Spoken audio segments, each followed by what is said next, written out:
Can you guys hear me? I think we have quite a few people who are still on their way, but I feel firmly that we try and keep to our time schedule. So I appreciate all of you who have arrived on time, in your seats, ready and raring to go. And Dr. Weary, your timeliness couldn't be better. Like we planned it. Exactly. So welcome. I'm Martha Richardson, and I am the director for the Alzheimer's Association Vermont chapter. I know many of you in the room, but I see faces that I don't know, so I am so pleased to see you here and have you joining us. Thank you very much. This event, the 2014 Vermont Town Hall Meeting on Alzheimer's, is our second town hall meeting. We launched it last year, and it was well received, and everybody thought this is a great way to get input from our greater community about what the needs are in looking at legislative issues and what we need to support those living with dementia in our community. So I also co-chair with Patrice Thébault, who is back there from Home Instead. We both co-chair the Governor's Commission on Alzheimer's and Related Disorders. And this is a group that was started back in 2000, well before, probably 2007, but their task was to come up with a state plan on dementia and related disorders. They developed that in 2009. It had 72 points of goals. And I came in 4 years ago when I joined the association and sat on that, and we as a commission, they had done this wonderful work in coming up with the what needs to happen in Vermont. Lots of movement has been made on that, but we still had such an enormous number of goals that we were going through. It was overwhelming. So this past year, we broke into work groups and started really looking at three major areas. What is needed for the dementia community to make us dementia friendly in our services provided through our state programs, and a grant was submitted to the Agency on Aging. I think it is through. We haven't heard yet whether we got that or not. So we are waiting, and hopefully I had thought we would hear by the end of August. Will isn't here yet, but I'll pick on him soon to see what the update is, unless you know it, Susan. We're also working on, now that that grant has been submitted, what are the caregiver supports that are necessary and need to be developed in our areas? So that we would love to have input on that. And third, we decided we really needed to develop a strong platform for Alzheimer's as we go and make our report to Governor Shumlin in September or October, and develop our 2015 platform for the legislature of what are the 2 or 3 key issues that we'd like to see movement. You're helping us today come together and get a basis of what that platform should be. What are the important issues? So I welcome all of you to join us and be here this morning. I want to first introduce commission members who are here. If you'll stand, I see Patsy, I see Patrice, and Walt. You're a new one, but you get to stand up. All right, and Laura, I knew you would be here, and so we're really happy to have everyone here. Will Rowe, who is walking down the aisle, is also our representative from the Department of Disabilities, Aging, and Independent Living, and has been a real help in moving things along with the commission. So thank you so much for joining us and being here. So we're in a film house. So it seems only appropriate that we would start out with a short film. Now this one will sound boring because it's the 2014 Facts and Figures video. But I can assure you, if anybody was at our Reason to Hope dinner, it's a pretty powerful video, and it's very short. So we're gonna, if our technology is going to work, It is. because this is so over our heads of technology. We are going to watch this in just a minute. And it will give kind of the impression of how vast the world of dementia and Alzheimer's is right now and how many people are affected. So we're almost there. Almost there. Almost there. Filler, filler, filler. Have you guys been seeing our commercials that are on the air and are, I think I've heard from so many people that the presence of Alzheimer's, whether it's in the newspaper, articles, or TV ads or radio ads. VPR just started promoting our Walk to End Alzheimer's. The voice of concern is really being out there in the community. And I think we're seeing that happen from everybody's, it's getting the conversation going. And I can't tell you how much of a difference it's been since I got here 4 years ago to where we are today at the number of people who will walk up and just start saying, I have Alzheimer's, or my family member. It's opening up, and that's what we need to really make the next steps and make it further. All right, I see we're ready.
You know, I think it's pretty powerful when we look at all the numbers and see the advancements, but realize here in Vermont, where we have a aging community, there is a real need for us to focus on how are we going to deal with this.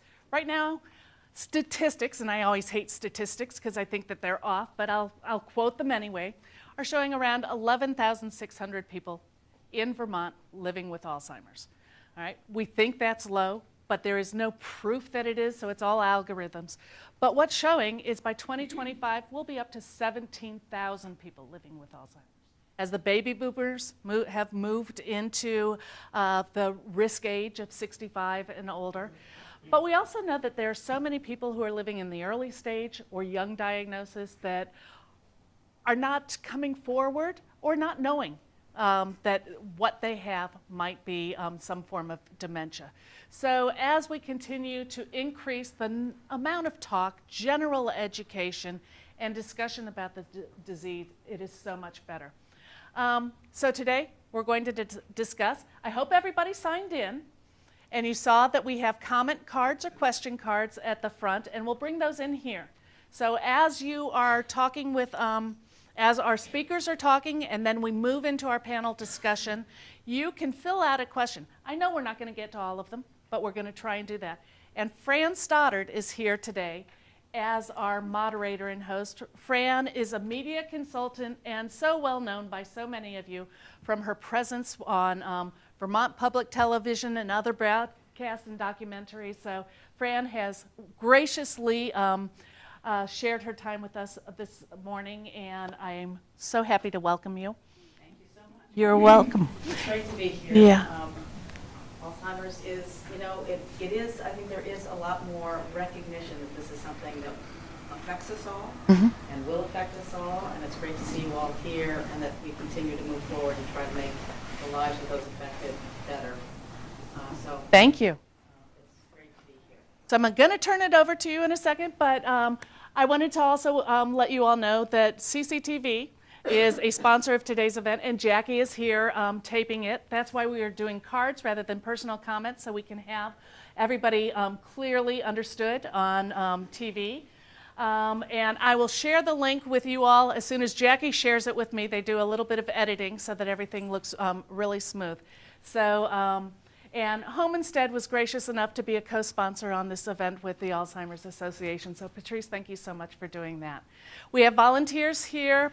Tim is here and Dan is somewhere here, and I'm putting them to work, and I will collect cards. If you have questions, just wave it in the air, or if you need a question, just raise your hand. And Fran, take it away. No? Is it any better back there? Okay. It's funny. This is such a beautiful auditorium that actually in the front I can't hear myself, but you can in the back. So it's beautifully done. But so thank you. And also, if at any point you can't hear any members of the panel or myself, just please raise your hand. We don't want anybody struggling at any point. So just let us know, and we'll make sure that we change that. So we're going to continue today with some updates from the state and experts in the field. These are probably people that you are familiar with.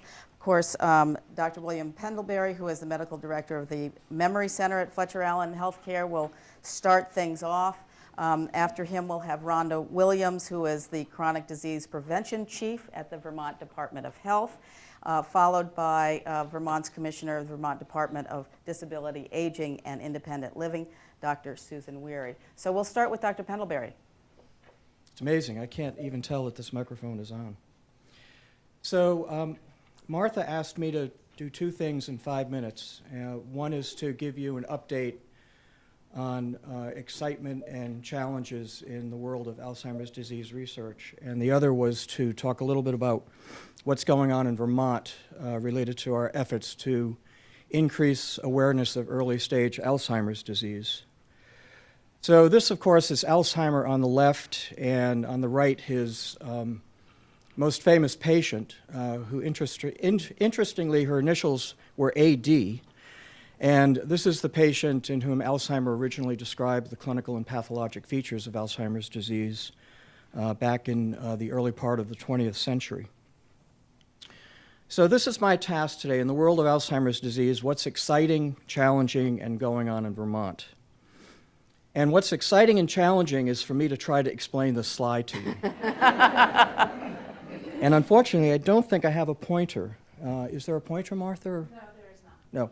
So basically, the top of the slide, where it's talking about age, genetics, and cerebral vascular risk factors, is what we think is converging factors that initiate the disease that we call Alzheimer's disease. So that's basically the top of the slide. The bottom of the slide shows a timeline going across and is indicated as age 45 to 50, then age 60 to 70, and then age greater than 70. And what we now, there's a large amount of converging evidence that suggests that what we think is going on in Alzheimer's disease is that the pathologic agent, so-called A-beta 42 or amyloid, which you can note on the left side of the slide, begins to accumulate in the brain about 20 to 25 years before there are any symptoms. And as this accumulation is ongoing over the course of 10, 15, 20, 25 years, there begins to be destruction of the brain, what I've described as neuronal death, synaptic dysfunction, and tangle formation. And when there's enough of that going on, we begin to see the earliest stage of Alzheimer's disease, which we now call mild cognitive impairment. And over time, as this process goes on, and as we're moving toward the right-hand side of the slide, you can see that enough damage occurs in the brain that we begin to actually see the dementia that is due to Alzheimer's disease. So again, not everybody has bought into this hypothetical cascade, but there certainly is a significant amount of converging evidence that this is what's going on and underlies Alzheimer's disease. So the excitement is that we now think we know this. The challenge is, how do we operationalize this concept into clinical practice? And just to reiterate, we now believe that there's a clinical spectrum of Alzheimer's disease that begins with what we call preclinical Alzheimer's disease, where there are no symptoms, a person is cognitively normal, but there's pathology present with little to no damage to the brain. Next stage is mild cognitive impairment due to Alzheimer's disease, where the symptoms are limited to a memory problem. There's no impact on daily function or behavior. Pathology is present, and now there's beginning to be neuronal injury and death. And then when we finally get to the point of dementia due to Alzheimer's disease, there's a significant impact on function, plus or minus negative behaviors, and there's moderate to moderately severe neuronal injury and death. So the question becomes, can we see the pathologic changes before the patient has any symptoms? And the answer clearly is yes. And that's related to the fact that there are now developing and developed so-called biomarkers for Alzheimer's disease detection. And I'm not going to take any time at all to go through this, but let me just say that there are biomarkers that we can use to visualize the pathology beginning to occur at a stage in the disease before there are any symptoms, 20 years before there are any symptoms. And there are biomarkers that allow us to see the neuronal injury that's ongoing in the brain. And we now have some proof of this concept based on a cohort and study that's referred to as the Dominantly Inherited Alzheimer's Network, or DIAN. And you may know that there is a genetic form of Alzheimer's disease. It's rare. Its genetic pattern is autosomal dominant. And there are a number of mutations on 3 different chromosomes that if you have this genetic mutation, you will get Alzheimer's disease. It's an interesting form of Alzheimer's disease because people tend to develop symptoms at about the age of 45, so it's a younger onset. And there's now a consortium of 5 countries and several institutions being coordinated by investigators at Washington University in St. Louis who are recruiting members of these families that have these genetic defects, young adults who are 10, 20, and 30 years away from developing the disease, but we know they will get the disease because they have the genetic mutation. And we now have the first analysis of the first 128 DIAN participants, and what do you think? They show exactly the sequence of events outlined in my first slide. So 20 to 25 years before expected onset, they have a biomarker that's showing evidence for a toxic agent, A-beta 42, accumulating in the brain. 15 years before expected onset, we can see the A-beta 42 on PET scans. We can see elevated tau protein in the CSF indicating damage to neurons, and atrophy in key brain structures by sensitive structural MRI scans. And then 10 years before expected onset, we begin to see evidence of damage to the brain in terms of decreased glucose utilization on PET scans and subtle impairments on sensitive memory tests. So the sequence of events in these people who we know are going to get Alzheimer's disease is exactly what we would expect based on the hypothetical cascade. And finally, in terms of the research, there are now 2 large studies that are ongoing looking at treatment interventions to prevent Alzheimer's disease in these cohorts.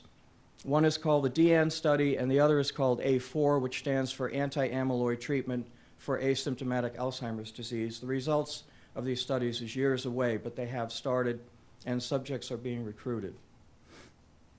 And then the final thing I'll say is what's going on in Vermont. We've made efforts over the last several years to try to increase awareness of Alzheimer's disease and try to increase the likelihood that people with Alzheimer's disease will be diagnosed early. There are a lot of reasons for that, including autonomy. Early diagnosis increases the likelihood that patients can participate in planning and decision-making about their own future. It increases early access to information, programs, support, and other resources. And clearly now we know that the drugs that are currently available to treat Alzheimer's disease work much better if they are started early on in the course of the disease. So there are lots of compelling reasons why we should be recognizing and diagnosing Alzheimer's disease early. So my final slide is to just say that in a collaboration among the Alzheimer's Association, myself, and 7 medical students at the College of Medicine, we have created an online module that will be hosted by the College of Medicine's Continuing Medical Education website, which gives primary care physicians and primary care providers in the state of Vermont a methodology for early detection of Alzheimer's disease and treatment intervention. And I think I'll stop at that point, and we can talk about this later with questions. Thank you very much. Thank you.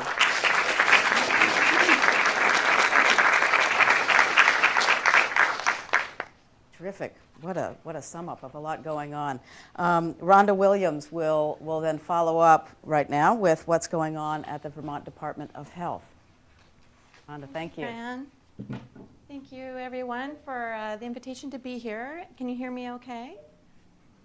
Okay, great. So I'm Rhonda Williams. I'm in the Department of Health, Chronic Disease Prevention and Health Promotion. And one of the major reasons for public health, and we're so appreciative of the opportunity to be at this table and at this forum, is because there are ways that we can improve around raising awareness, as Martha said earlier, of dementia and Alzheimer's and the emerging evidence around the co-relationships with chronic disease and risk factors. And that's where we come in. So Alzheimer's is a very personal issue to me as well. My grandmother struggled with it for at least 8 years and died of it, and my mother is in the mid stages of it. She was a smoker, and she's certainly struggling with depression during this time. We've seen it for about 2 years. And in terms of the caregiver issue, that's very close to my mind and heart as well. We see that in Vermont we have about approximately 10% of our seniors with cognitive decline. And we have some new data to share with you today, and we'll as we go forward. So in March of this year, Dale was invited to apply for funding from CDC and the National Association of Chronic Disease Directors. I was brought in with that, and Martha, Wilrow, and I worked on funding. Now, while we didn't get it, I think a really dynamic partnership has ensued from that. And I'm happy to say that we are committed from a public health angle to create more linkages to resources, to help with that promotion of early screening, and to explore those co-relationships with chronic disease and risk factors. So Alzheimer's is a multifactorial disease, and as outlined today, in terms of genetic, but also environmental factors. And as we see and really appreciate the update on the research and what's happening in Vermont, that research is evolving, and so that also relates to chronic conditions such as diabetes, hypertension, and cardiovascular disease being identified as potential risk factors. So today I brought with me copies of a new data brief from the health department that summarizes results from questions concerning cognitive impairment, and this is on an annual survey that every state in the United States uses, and that's called the Behavioral Risk Factor Surveillance System. It's a very established surveillance survey.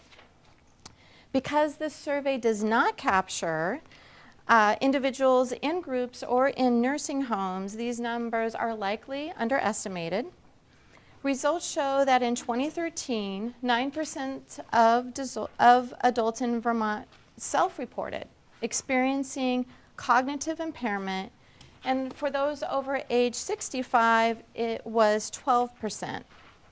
So we also see in the results that the self-reporting of diagnosis of chronic disease is also higher than in those reporting no impairment. So for example, on this preface, in the 2013 data, we see that 53% report having ever been diagnosed with depressive disorder versus 19% in those without or reporting a cognitive decline. 50% report having hypertension versus 43%.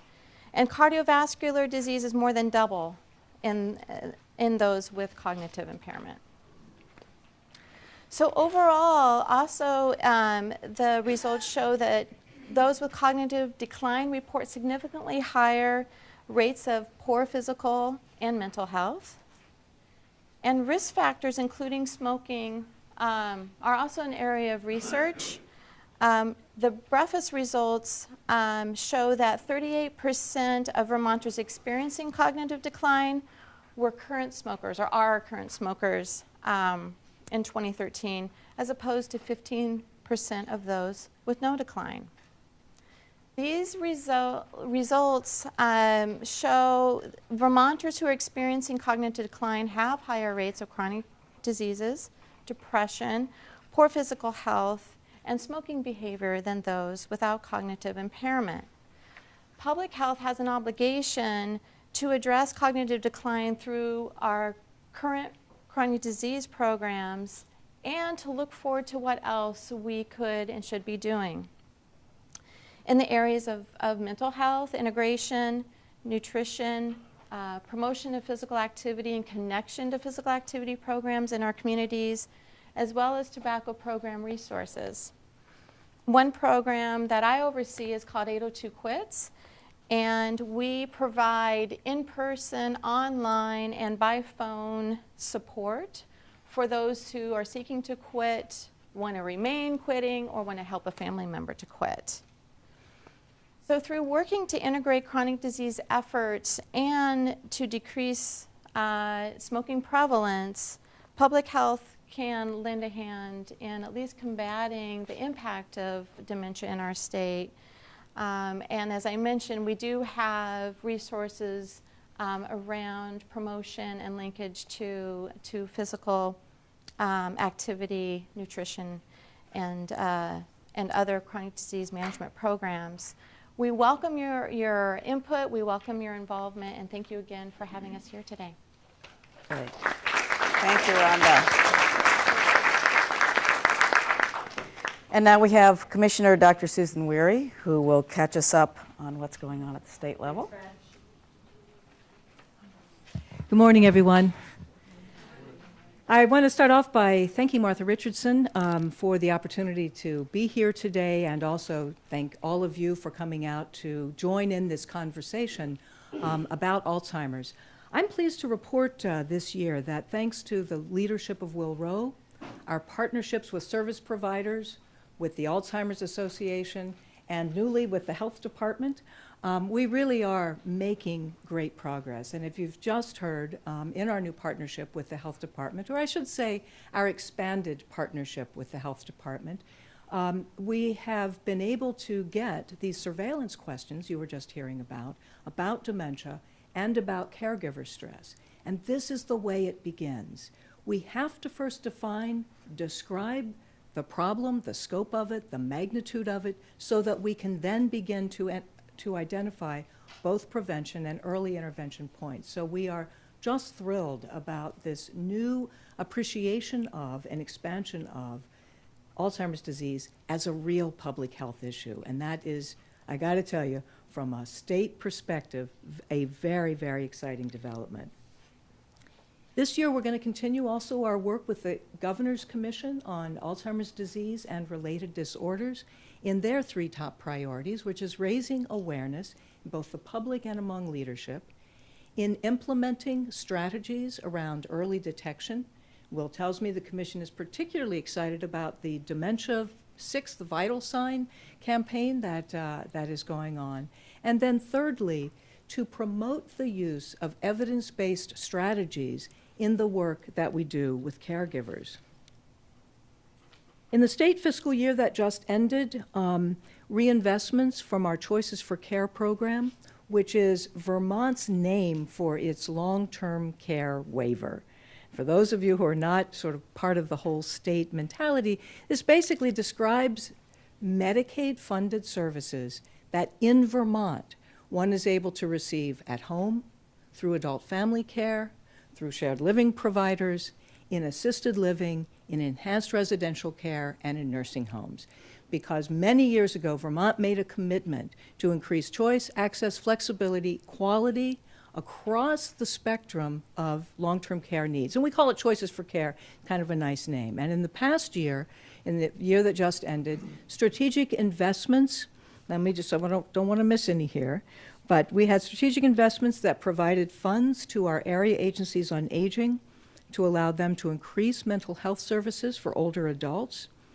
Very important, because not only does it include dementia, but as you also just heard, depression itself is a risk factor. It's a co-occurring condition. And so our ability to get some funds out through our area agencies on aging was something we were very excited about. And also, we were able to fund a very specific training initiative through SASH. And if you're not familiar with SASH, it's Vermont's newest exciting initiative. It stands for Supports and Services at Home. It is a statewide initiative, and through that initiative, they created a training platform that we used to basically bring dementia training to hundreds of caregivers. Because here's the good news, I think, about dementia in the state of Vermont. People who don't have the training they feel like they would like to have want to get it. There's not resistance to any opportunity or effort to help people enhance their skills. And I think that's really excellent, because you don't have to convince anybody. We just have to figure out how to get sufficient training across the state so that everybody is providing person-centered dementia care regardless of setting. And we want to get that to all level of caregivers. Additionally, as part of our training priorities last year, we funded 6 adult day centers who undertook training using the Alzheimer's Association program known as Essentials. Another evidence of people wanting the training and our efforts to get it out. Through our Dementia Respite Program and the National Family Caregiver Program, we help eligible families get assistance in caring for the people that they're caring for. It also allows them for caregivers to take better care of themselves, which is a critical part of caregiver support. In 2013, we assisted 781 family caregivers to get help from those programs. Here's what's up in the year ahead. We're looking forward to the successful implementation of a rule change that our Department of Rate Setting will be presenting to a legislative committee that has to oversee these administrative rule changes.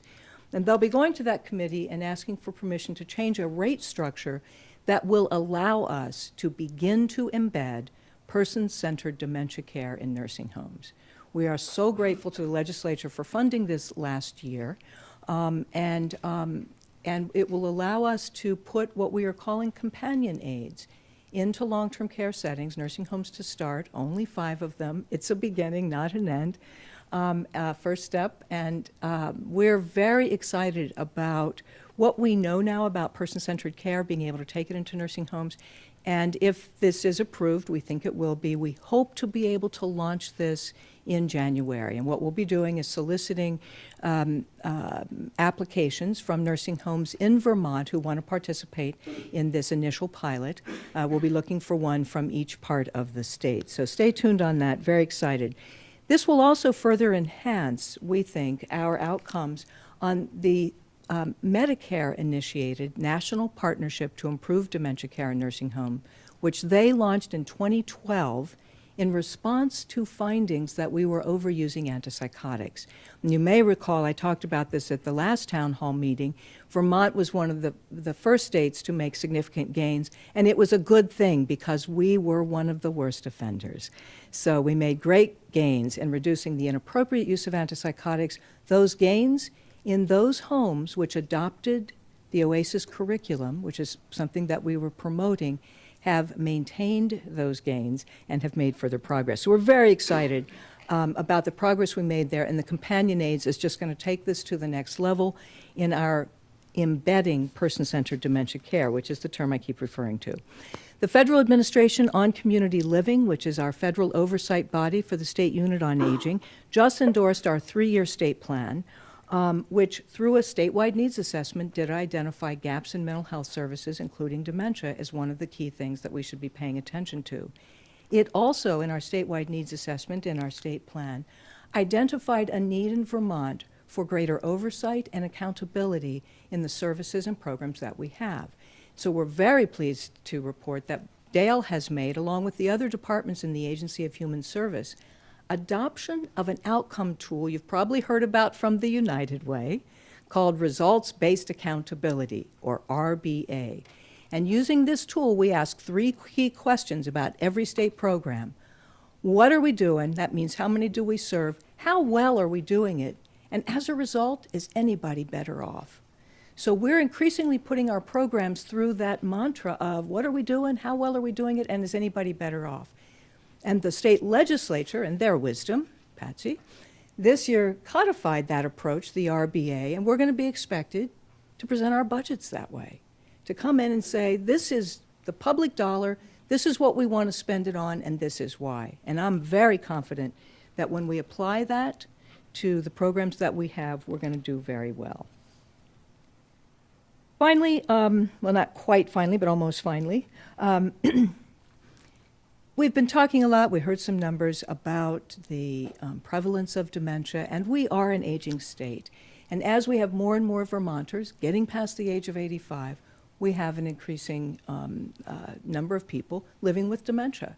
And so we have created at Dale something called the Health Integration Team, Long-Term Service and Support Health Integration Team, which is our effort to make sure that the long-term service and support needs of people with disabilities and who are aging and living with dementia are part of the health reform conversation. And so we're very pleased to be participating in all of that. You've heard about the grant application. I don't have an update for you as to whether or not we got it or are going to get it, but that is something that, if we do, will indeed allow us to expand our dementia capacity through our entire aging and disability resource connection known as ADRC. And if we can do that, we'll have truly a kind of no wrong door for dementia services. So again, thank you for having me here. Thank you so much for being here, and I look forward to the conversation. Thank you. Thank you, Dr. Weary. At this point, if the panelists could come up and take a seat. We have a wonderful set of panelists, not only the experts that you've just heard from, but people who really represent different aspects of Alzheimer's from different vantage points. Ellen Mayer is from the Converse Home in Burlington. We have Jim Dooley, who is in early stage dementia, and he's here with his wife, who is, of course, his care partner, and Jessie Cornell from the Alzheimer's Association. She is the outreach specialist. They will quickly introduce themselves, and we'll get right to the questions. So why don't we start with Ellen Mayer? Fran, let me ask a question sorry. first. How is lighting? Do we want more lights so people More can light, see? yeah. Yeah, thank you. We want it all so that it's open. Ooh, I feel so powerful when I'm good. Now we can see you. All right, That's so important. I think we'll go with that. Nice. Thank you. And I'm just going to be here to adjust the mics if Great. we need to. Yep. Okay, Ellen. Good morning. I'm Ellen Marr. You can just hold that up while you, and then you'll be passing around those 3 different microphones. Thank you. Go ahead. Good morning. I'm Ellen Marr. Excuse my voice, I have a little bit of a cold. I'm the Life Enrichment Coordinator at the Converse Home. I run a 16-apartment memory care community. I look at my role kind of as a twofold. I run the life enrichment programs. I also do all the dementia education for the Converse Home. And I'm going to be the voice today for the residential care community. Thank you. And Jim? I'm Jim Dooley. How's this? Better? Can you hear back there? Okay. Okay. I can talk louder. You know what? Let's try the Try other the- microphone. If we can pass it down, because I want to make sure that this is something we can do. Right. I think that one's on. I can hear it. Hello? Yeah, great. Hey. My name is Jim Dooley. I have Alzheimer's, early onset. It was a difficult reaction, I guess. I thought, my goodness, I'm going to die. And then I thought about it more, and I thought, you know, I managed to detonate a grenade in Vietnam, and I coded twice. So from my perspective, this is all open. The Alzheimer's is a hard thing because you begin to not have the feeling that things are going to be okay, because maybe they're not going to be. And I think that's what I'm dealing with now. I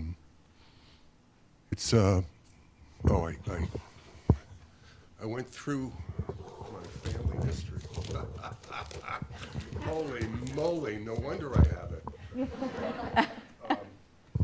My mother had Alzheimer's and Parkinson's.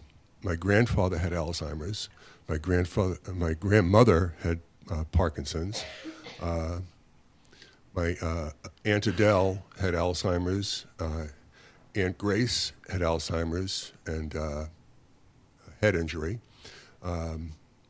Myself had the grenade explosion in Vietnam, and as well as a head injury. I worked for the VA for 24 years, and then as of the beginning of this year, I retired. That's sort of who I am. Wow. Thank you so much. Gives you an idea of the amount of people in my own family. It just stunned me when I began to look around. And I think that, you know, I'm trying to do the best that I can with what I have at the time. And it's a difficult thing because I know that this is not going to go well. And ultimately, I do the best that I can with what I have at the time. And it seems to do okay with that, for me anyway. Thank you. Thank you so much, Jim, for being here. And Sheila, we'd love to hear from you now. My name is Sheila Dooley, and I'm Jim's wife and caregiver. And we had a rough start to this year because we found out that Jim had Alzheimer's. And at the same time, he was sort of forced into retirement because of his inability to properly work computers. He's a counselor, so his counseling ability was wonderful, but his ability to work computers was a little difficult. So as of January, I started scrambling to try to figure out how we're going to survive. And I didn't know how to even begin to do it. I didn't know where to start. I had no clue. Fortunately, I social network a lot, and I found out about a group called In Harmony. And in that group, it was a wonderful start for us because we were associated with other people who have dementia, and they're living their lives. And it told me that we can live our lives too, as we are doing now. But I started networking with trying to figure out what we're going to do. So I went on and found out an elder lawyer, and we did all of our advanced directives. We did our power of attorney. We changed the wills. I've also tried to find out what to do with our finances, how to keep everything secure. And it's been very hard for me because I've been doing it sort of on my own, alone. And I've also been finding out that support groups are wonderful. I'd go to the Alzheimer's Association support group for caregivers. They've been wonderful. In Harmony has been wonderful for giving us information. So my thoughts are for people who are out there living with this disease is that it's okay. You need to look at the future, but you don't need to dwell in the future. You need to live day by day. And the most important thing when you're living with Alzheimer's is to have humor. Because even though sometimes when you feel like it's the end of the world for you and you just can't take it anymore, something triggers you and you just look at your partner and you just kind of smile and you go, it's okay. And that's where we are right now. you so much.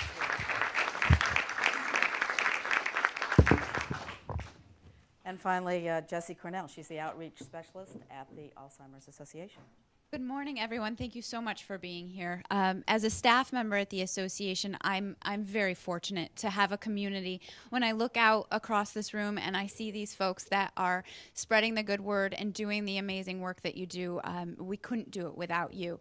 And as part of the world's leading voluntary health agency to create support and care networks and to find a cure for this disease, we know that we could not do it without you. We've reached a point in this community. We're at a precipice, and we need to move forward in a positive way. And it's through connecting with agencies like the Department of Dale, like the public health folks. This is how we're going to find a cure. And I'm just so heartened to see you all here today. The one thing that we can ask you to do is keep using your voices. Speak loud and clear, and it's okay to have Alzheimer's disease and to talk about it. Okay. Thank you so much. Okay, we'll get right to your questions. The first one that came in was actually for Dr. Pendlebury for the UVM website address, probably for the Memory Care Center. Do you have that? I have no idea. I think If they if you Google Googled UVM College of Medicine CME, Okay. you'd find the website. But I don't know the exact address. Okay. We'll work on that. A number of the questions that came in early were about training. And I'm just going to, is there a plan on a statewide basis? It seems that there is some to make the Alzheimer's Cares dementia training available to care attendants, LNAs in Chittenden County and the rest of Vermont. And a very similar question also came up to say that they would love to see more VSAC subsidized LNA training programs, not necessarily affiliated with hospital employment, but this whole idea of licensed caregivers, non-licensed, really helping with training. Do we have a sense from the state a little bit more about what might be happening, and we'll see if other people also have a response. You know, I suspect that there is a lot that I don't know about that's going on. I know, for example, if you sort of look at the continuum as I laid out our choices for care in Vermont, that there is a big effort going on to train caregivers. There are powerful tools for caregivers. So if you talk about unlicensed family caregivers, there are opportunities around the state for that cohort of providers, the way we talk, but those people who are actually doing the unpaid care to get training. And in every community, I believe, through the Area Agency on Aging as one source, has that powerful tool. So that's an evidence-based caregiving tool that the Center on Aging has sponsored. I know the Northeast Kingdom is going whole hog on this in terms of reaching out to caregivers. Then if you look at the pool of licensed professionals, it's where my knowledge actually is a little bit less. I know, for example, non-licensed, non-medical professionals go through a great dementia care training program, or Patrice, they used to, at Homestead, which has a wonderful set of training materials that are available free to both paid and unpaid caregivers. I believe that the home health agencies, the VNAs and VEADA, also have trainings for people on their staff. I don't know what the medical school is doing currently, looking at that cohort of providers with respect to dementia, but you know, I think that we're beginning. SASH, I've already mentioned, allowed us to reach out to caregivers in non-traditional settings, if you will, and in the SASH places. I think there's more that can be done, and a couple of good things coming up that might help us with it. Because of healthcare reform, there is a major initiative that the administration and the legislature put into play about 3 years ago called workforce development. So we have some obligations around that.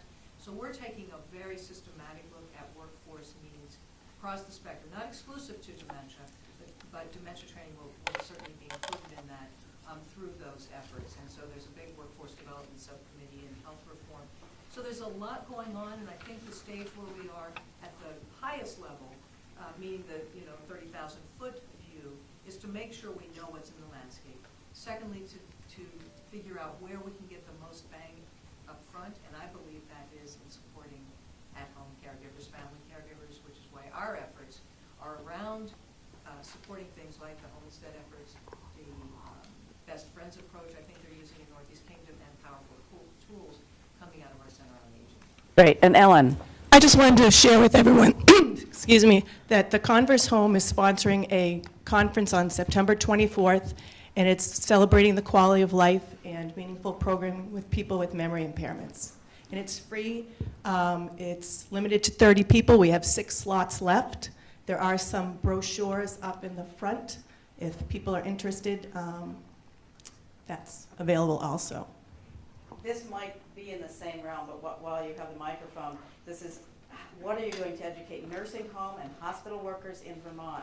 Everyone who works in these facilities needs to know how patients react to situations.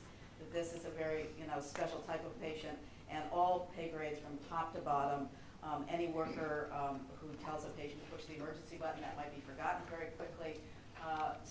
This is a special kind of training. Is what you're talking about mainly for people who work in nursing homes, or not necessarily? It's geared for the people who are directly working with people with memory impairments. That is, I like the discussion about educating all people in residential care facilities. It's not just the direct care workers. It's the people that are in maintenance or in housekeeping, working at the receptionist desk, because you all are directly working with them in one way or another. So it is really educating everyone in the residential care facilities. It is a battle. It's hard because it's hard to reach out to everybody. We've done a little bit of trying to do it at change of shifts, which makes it difficult. So now we're actually looking at going into each department, and then I can tailor it to what would be important for housekeepers to know, what would be important for people who are serving the food to know. So it's a little more tailored to each department. And Dr. Rary has something to add. Yeah, this is exactly what I was referencing in our OASIS program as well, that we're doing in the nursing homes, which requires that people in housekeeping, maintenance, nursing staff, everybody who comes in, and administrators as well are expected to go through this person-centered dementia care training. So that was offered to all nursing homes in 2013. All but a handful participated in that and continue to. So I think in the nursing home side, it's not that our work is done, but we at least have a platform now for continuing that work. And one more on training, because this is a broad spectrum, clearly, about getting training out there. Go ahead. I would like to create a linkage between the paid caregiver and the non-paid caregiver. I think what we need to take a look at through whatever approach, paid or non-paid, is the empowerment of the caregiver. That's a term we haven't used yet, and I think it's applicable no matter the setting. If we empower the caregiver to understand the dementia process and empower them to understand that there's not always a right answer, there's doing the best with what you can when you have it in that moment, I think that's a very great starting point. Terrific. And it was great actually to hear from the Dooleys that there is some early stage support. There are also some questions about that. What are where is the support for early stage? And it looks like you're just working hard to find where that is. Some other thoughts. Yeah, go ahead, Jesse. We're really excited to announce at the association we've launched a program called The New Normal. Thank you very much, Greg, for providing us with the nomenclature there. The New Normal is a program that is designed to not only educate the individual living with the diagnosis or the memory loss, but the care partner about the science of what they're facing, because let's face it, knowledge is power, right? If we know what we're facing, we're going to be better equipped to go into it with a smile and resources in our toolkit. But it's more than that. It's emotional support and it's social connections, right? Because Sheila and Jim were talking about how important it is to continue living your life after a diagnosis. Sometimes it's hard to do that if you're not feeling connected to other people that are going through a similar situation. We do have availability in this fall's New Normal, so please just call the association. I'm happy to talk further about what it is, what eligibility looks like, but I think we can have some solid endorsements here in the room, so thank you. Great, and somebody has written in that there are person-centered dementia training series of their online webinars available at no charge. Several local physicians are speaking on this. This is again through the SASH Vermont, sashvt.org. And you can go to the SASH forum, and there are many, many resources there that are available. So that's terrific. Thank you for sending that in. Another a question also came in. both online yesterday, I believe, and today, about the Choices for Care program. And someone here is a social worker and case manager in that. The hours of care an individual receives is based on their ABLS. ADLS, Activities of Daily Living. Thank you. Not on their cognitive decline. In other words, supervision for those with dementia is not necessarily covered a Medicaid-covered service. This results in many with dementia being placed in long-term care facilities and not being able to stay at home. This other request was also, there I guess are different needs groups, that the moderate need groups, there seems to be, there's money in the pot, but it's hard to get that distributed. How can that happen? And to be able to have people stay at home instead of going into long-term care. There's kind of the high need, very high need, and this moderate group is kind of caught in a very funny situation. Can you address what's going on with the money that's available or not available for Choices for Care? Sure. I was very disappointed, actually, to see that questioner come in online. Martha forwarded that to me, saying that she had applied for moderate needs group funding. Can you turn your mic on again? Oh, was it turned off? Yeah. Okay, why don't you start again? I'll Right. start again. I was very disappointed and surprised to read that email that said somebody couldn't access moderate needs. And the reason I was is that I mentioned earlier strategic reinvestments, and Choices for Care, that long-term care program, does have 3 groups: highest, high, and moderate needs. And last year, again, the legislature approved for the first time a 2-year reinvestment strategy and said focus on moderate needs, and we said thank you. So we have actually put a fair amount of money into moderate needs. There should not be these access problems that people are writing about. We did a very novel thing this year, and we're very excited about it. Historically, the rules are we can only provide certain kinds of services through our home health agencies, okay? So when they are at max capacity to provide non-medical services, it's hard for people to get service in moderate needs when they want it. So as a way to address that, we created a brand new category called flexible choices in moderate needs. We've always had flex choices in high. We've always had flex choices in highest. This year we have flex choice in moderate needs. What that means is that a person receiving moderate needs group funding can go to their local area agency on aging, and if they are willing and able to self-direct their fund use, they can get funded.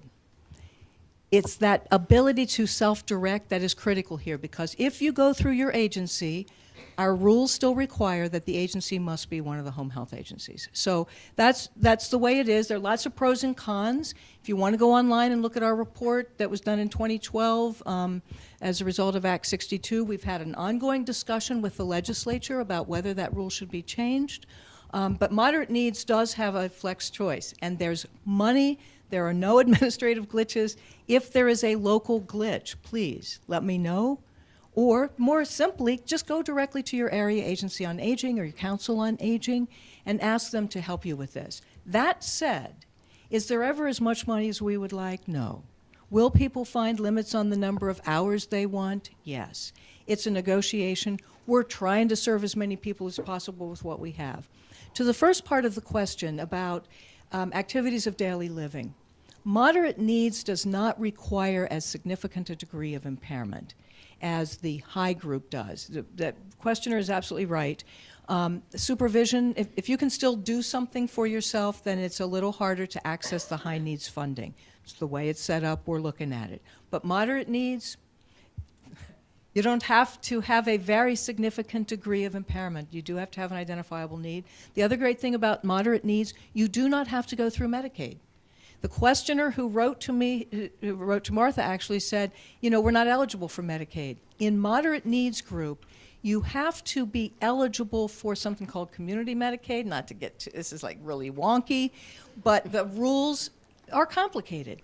Go to your area agency on aging, call an Aging and Disability Resource Center partner, the ADRC, call 211 and ask, how do I reach ADRC? We can help solve this because we have money in moderate needs. I want to get it out to caregivers. It's there. We even have some, even after the rescission this summer. We don't have as much money in our reinvestment as we'd like, but we still have some. So we'll just keep working this. And so that's what I can tell you. Okay, thank you. I think we have a couple questions that are more related to the health issue to Dr. Pendlebury. A person diagnosed at age 58 with MCI.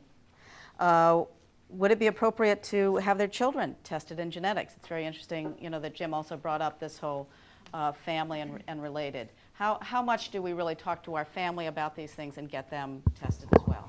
So the first part of the question related to MCI, there are actually several different forms of MCI.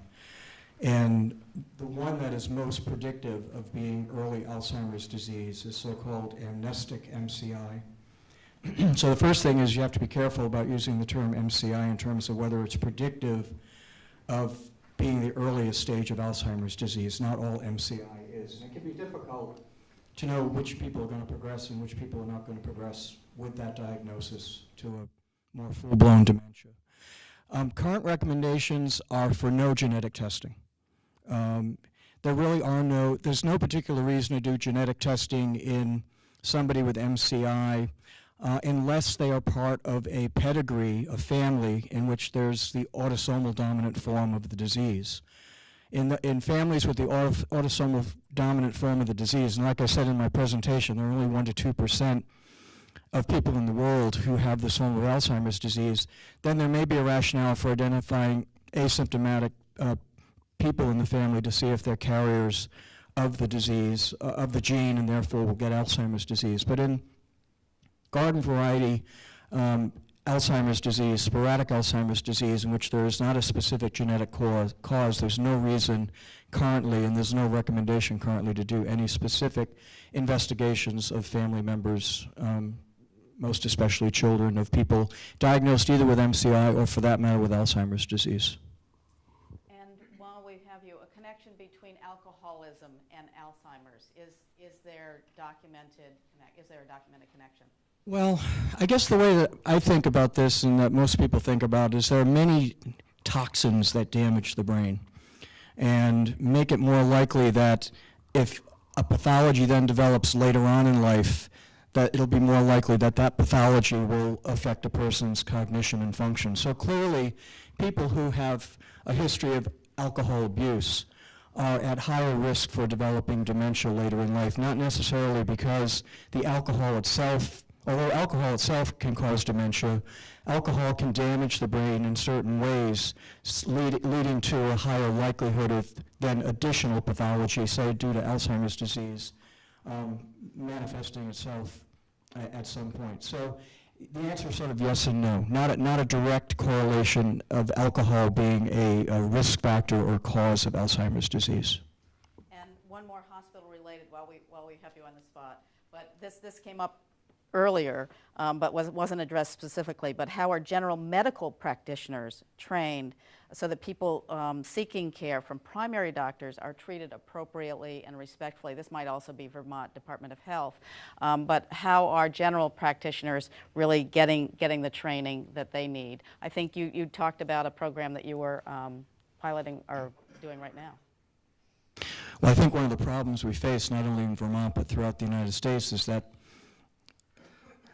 and I may get myself into trouble for saying this, but I think that there is not enough training and education around dementia, Alzheimer's disease, and related disorders, and for that matter, geriatrics in general, in the average medical school curriculum. We're trying to change that at the UVM's College of Medicine by thinking about programs that might increase awareness and education related to geriatrics and more specifically dementia and related disorders. But we have not historically done a great job, and I think there are many practitioners in the field, both in Vermont and throughout the country, who really don't have the training and expertise to not only recognize dementia and Alzheimer's disease, but to do something effectively for it. So I would only say that we're trying to make efforts to change that. This module that the medical students have created, which will go online shortly, will be one effort to try to increase awareness of primary care physicians around dementia and Alzheimer's disease. And I'll just say one other thing, which is a real issue for me, is that, and I'm not sure if I've got the full name of this group correct, but the United States Preventative Task Force, there may be a couple of other words that's part of their title, they meet periodically to make recommendations to primary care physicians about best practice, particularly around screening. And then the latest recommendation in March of 2014 is that there is no convincing evidence, and I don't know what evidence they've looked at, there's no convincing evidence that screening for dementia and Alzheimer's disease is currently worthwhile. So that's a big problem. We thought they were going to modify the recommendation. This was updated from 2003, but they did not. They had the same exact conclusion.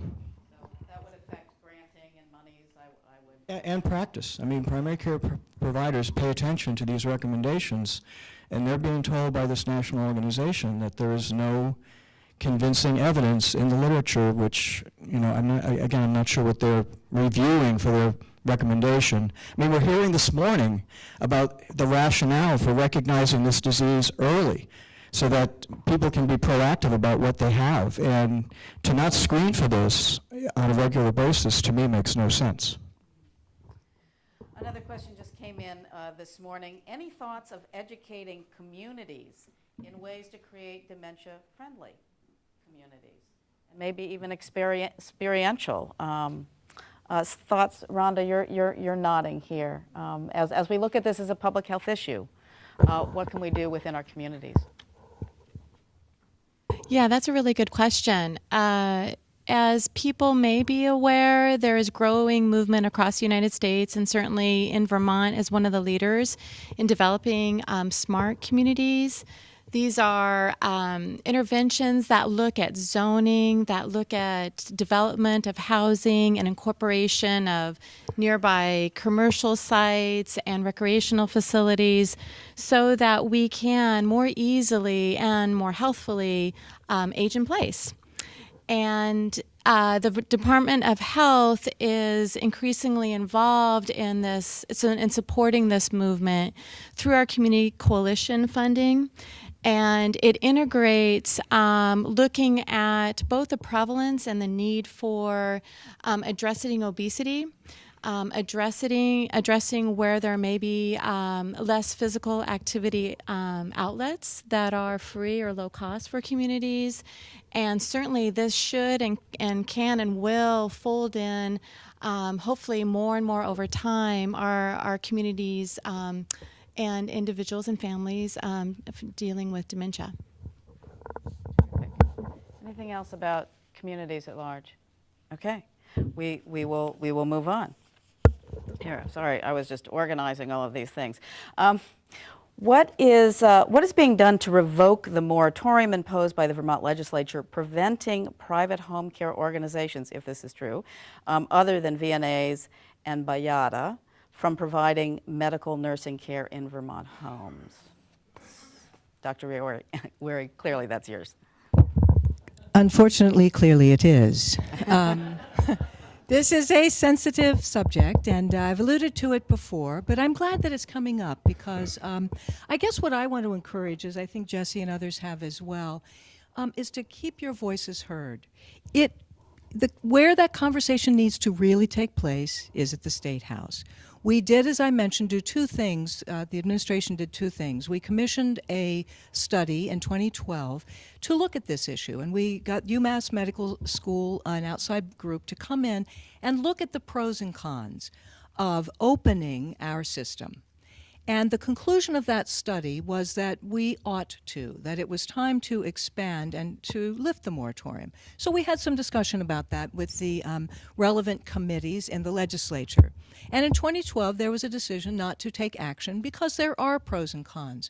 We have a good home health system. And the question is always, when you change that, what are the intended and unintended consequences? So we want to move carefully. Anybody who wants to dust off that study, look at it. It's on our website. But I would encourage this conversation to take place in the legislature. As we get more data in from an additional survey that we're doing also through an external partner, we hope to take that data in One of the criticisms of the administration has been that we have underfunded our moderate needs group. And as a result, we've not made it easy for the home health agencies to, in fact, do this work. And so we said, okay, that could be right. Let's fund it and see what happens. So this, as I mentioned before, we have this Choices for Care strategic reinvestment.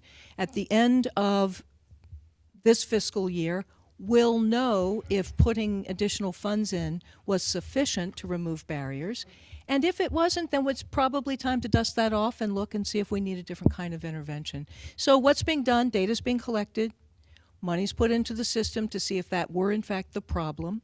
If it is not, we'll collectively need to look for new solutions. And one of those will be a public discussion about whether or not other providers might be part of helping us solve that. Terrific.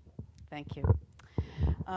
This probably for Ellen first, and we'll see who else has some thoughts about this.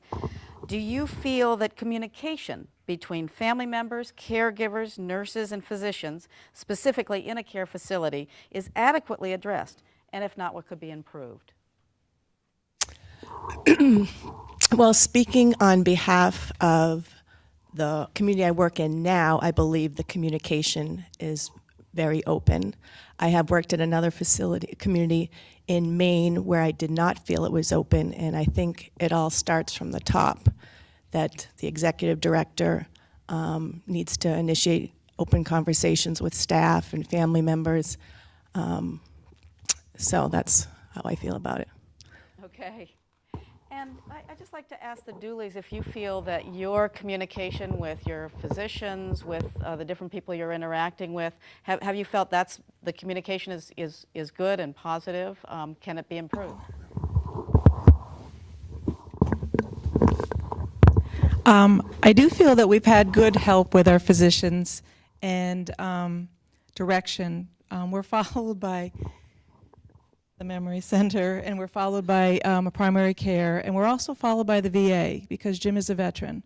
So we do have a lot of medical care that has been really good, and we've been very upfront with what's going on with us at home, and they've been very good about giving us advice on what to do, and that's probably where I'm getting my ideas of what direction to go. Even though it's been sort of mishmashed, I'm still putting it together and making a grid of my own on where to go. And I'm also networking with other people and telling them this is what I did, and I'm getting it from my physician. So I think it has been pretty decent. Okay, Dr. Weary. Sure. You know, the name of the game right now in health reform is care coordination. And we like to think that we're making progress on helping people make those grids, but your experience tells me we have a long way to go.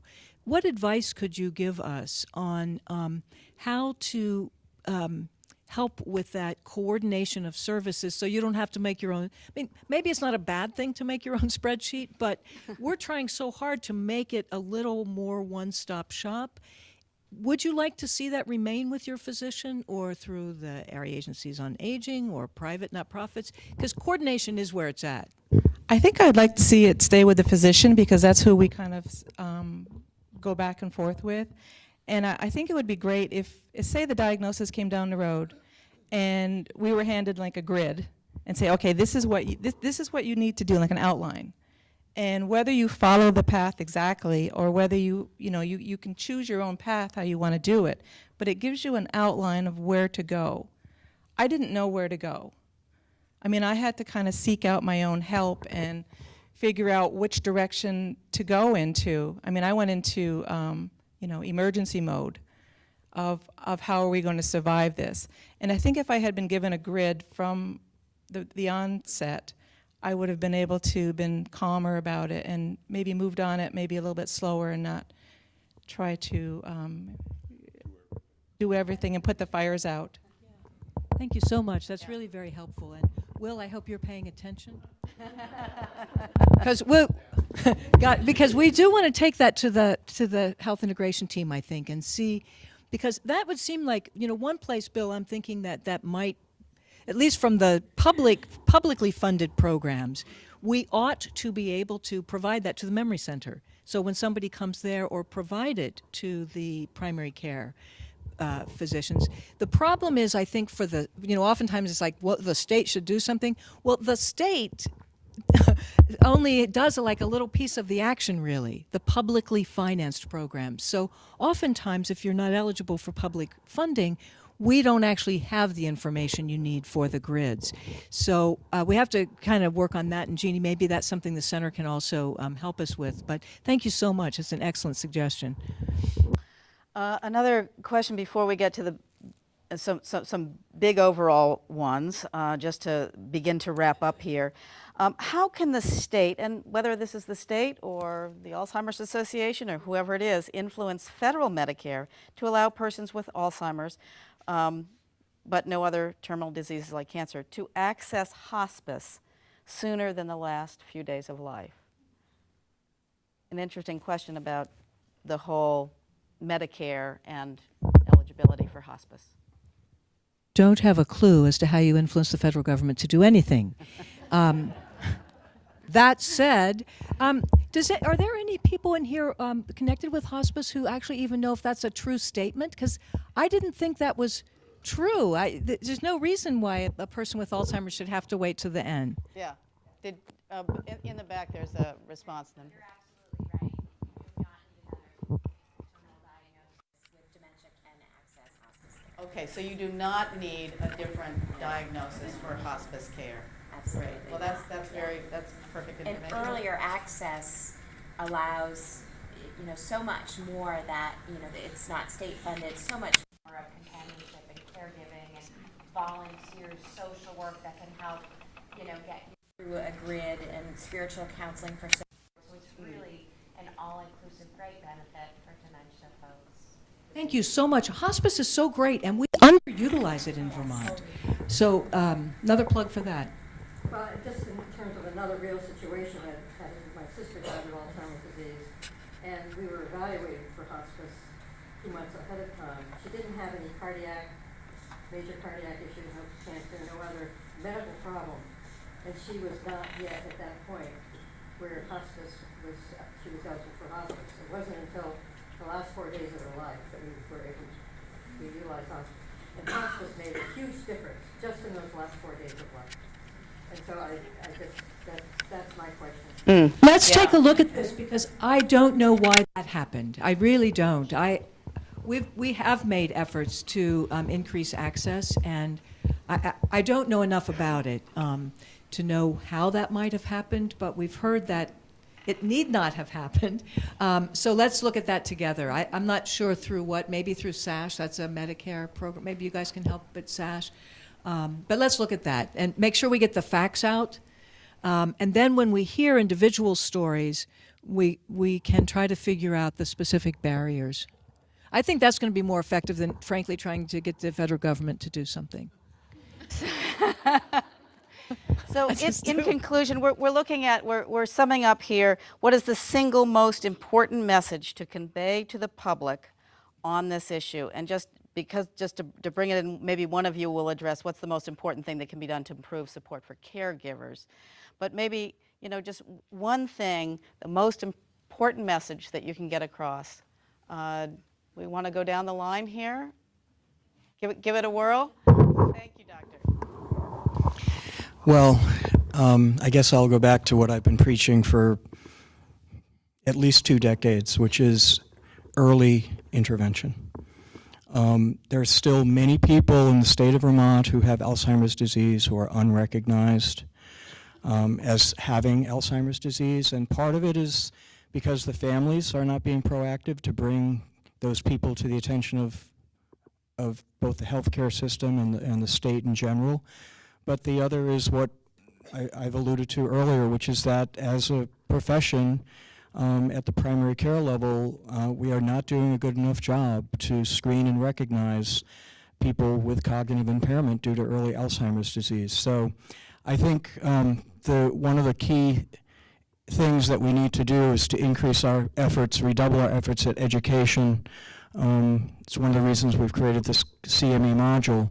around the rationale and the goal of early diagnosis and treatment intervention. And I don't mean by treatment giving people medications. I mean the kind of treatments that improve quality of life for both the patient and caregiver around services, support, resources, educating them as well, establishing partnerships that move the process forward rather than keeping it static. Great, thanks. And Ellen? I guess for me it is for people who have a diagnosis with a memory impairment, that they can stand tall and be able to tell people that they have this diagnosis and not feel ashamed about it or want to hide behind it. And in terms for caregivers, I think it's just, you know, really being able to take care of yourself as a recreational therapist. It's really important to be able to maintain, you know, the healthy things that you do to keep you happy. Thank you. And Sheila, the most important thing you would like the public to know? Or to I'd like everybody to know that just because there's a diagnosis of Alzheimer's doesn't mean that he's not still here. He's still the man that I love. He's still my husband. And that when you hear the word Alzheimer's, don't run away. Don't leave us in the dust. We're the same people we always were. We're just a little different. You know, we might have to have a little bit of reminders of things, but we're still the same people. Thank you, Sheila. Jim? I'm having fun. If it's not fun, what's the point? Great. And Jesse? I think the most important thing for me is to keep the conversation going. We're here this morning, but it does not end. So each one of you needs to take a piece of the onus and put it on your own shoulders. And when you leave here, I want each of you to tell 2 other people a new thing you learned, a new idea, the fact that you were here and the conversation was started. So the most important thing we can do is talk loudly, insistently, and constantly about this disease. Well, you just said it. As well as that Alzheimer's and related dementia disorders is both an individual and a public health issue, and no one should need to feel alone in that.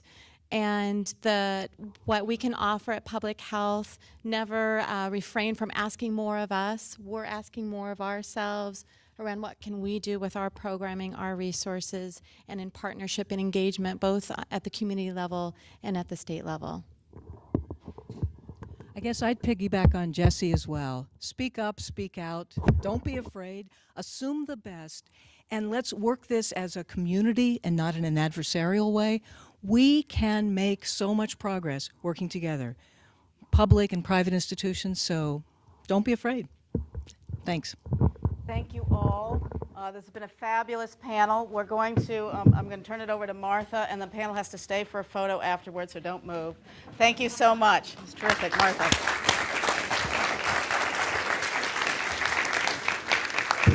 So I can't thank you enough for coming in and sharing your expertise, your opinions, your personal feelings about this issue, and I hope everybody here has learned something today.